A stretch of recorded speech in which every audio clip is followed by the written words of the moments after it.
Alright, the Mavs just got a 2-for-1 special with this win to not only beat the Grizz, but to also beat out the Suns off point differential. And the craziest part about it is I didn't even think it was possible just based on the game through 3.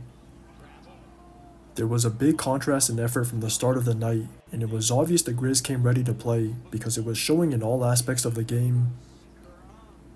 There was just constant pace to get downhill for sprays, or especially for those drop-offs, because they kept slipping into open pockets behind the Mavs defense, and it was just too easy for them to break that first line.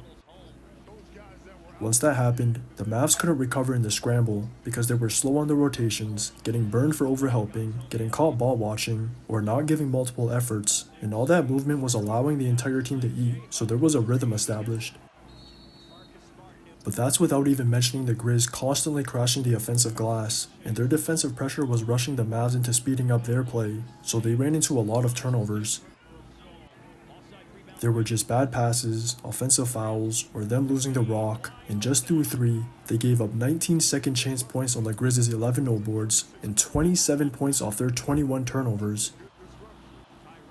There should have been no chance for him to even win this game entering the 4th, but there were a few reasons for them coming out on top, and the first was Lively, because he was the only player that was matching the Grizz's energy to keep him in it.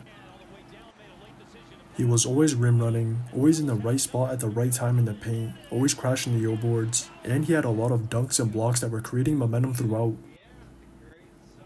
That was the main reason why they even got the lead early in the second, because it started increasing the team's energy, and then that two-man game got Luka going, so that opened him up on the roll to open up the rest of their offense.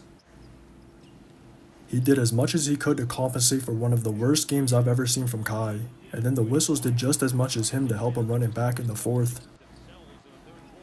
The Grizz were up 15 early, but once those started to compound, the game slowed down, and without that same pace from earlier, they just lost their rhythm, so their offense turned into a tough jumper or a turnover.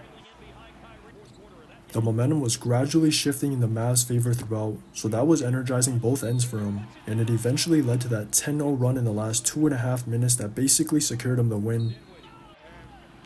Momentum is a hell of a thing once it snowballs out of control, and I'm not one to judge the refs often because whistles are always 50-50 in real time, but a 26-3 differential in a quarter is basically impossible for any team to overcome. Just watch the tape.